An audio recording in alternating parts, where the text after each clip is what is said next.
What's going on, you guys? So check it right.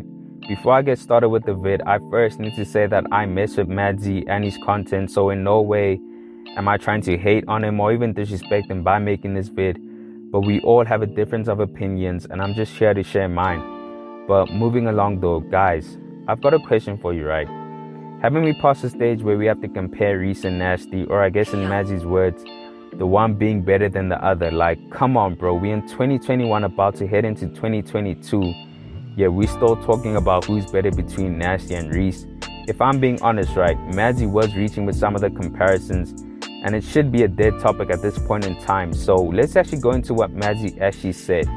So according to him, right, one of the reasons why Nasty has risen further in his career compared to A-Reece is because he's kept the same group of people around him ever since his come up, whereas A-Reece seems to fall out with the people that have been around him. Now, this statement is already false because A-Reece is still with the niggas he came up with. I mean, let's not forget about Words and Imp the Don, who have been there since 1,000 Degrees. I mean, we still have Chris, who has been there for the longest. And let's not forget about Ayanda Gia, who has been there since the Paradise days.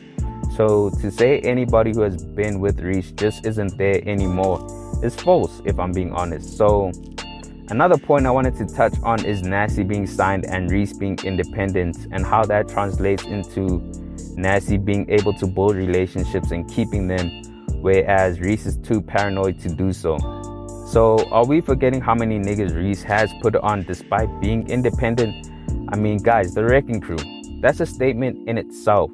So even though A-Reece is way more secluded than others, it hasn't stopped them from building relationships as well. I mean, the likes of Flame, Mash, Echo, Mellow, Tando and Jay, Logical Rhymes, Iceman Beats, and I'm sure there's more people that I'm forgetting, but like most of them have careers, or at least like had a spotlight brought onto them in some manner because of A-Reece. So like, as talented as those niggas are, if we're being honest, right, like A-Reece put them on and gave them a platform to reach greater heights in their individual careers. I mean, he did that independently, even though he didn't have to.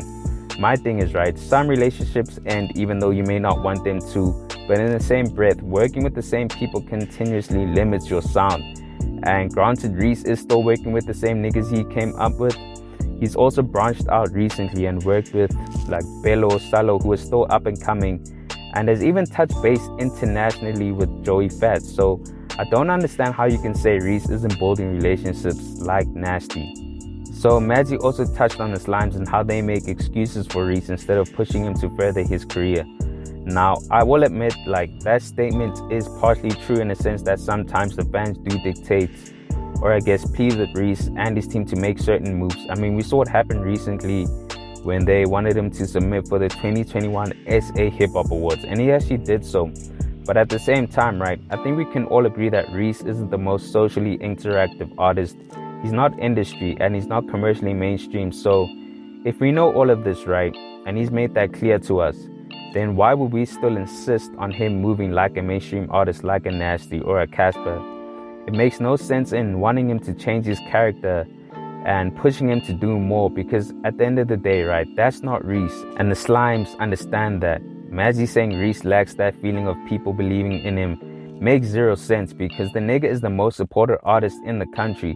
He's got the most loyal and dedicated fans who support him no matter what. And if that's the case, right, trust me when I say this, they actually do believe in him. So I've got one more question for you guys, right? Which one requires more risk?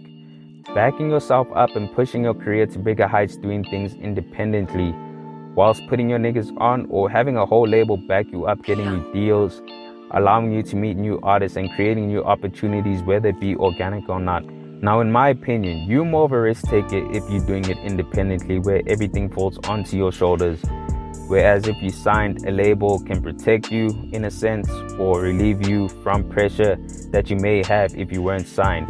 But hey, maybe I'm wrong. In all honesty, right, all these comparisons are pointless and baseless, because wanting to still say Nasty is better than A-Reece in 2021 especially, it's tiring, bro. The game has moved on from that. If anything, we want to see them collaborate at least once, and pitting them up against each other, like, it doesn't help with that cause. So both these young kings are doing things their own way and following their own path, They each have their own lane and are sticking to it whilst killing it simultaneously. I mean, who said two young kings can't coexist? I mean, we see it overseas with Drake and Cole, and this side we have Reece and Nasty. Although I have to throw Shane Eagle into the mix as well, but you get my point though. Anyways, guys, tell me what you think about what Madzie said. Was it fact or was it fiction? Comment down below.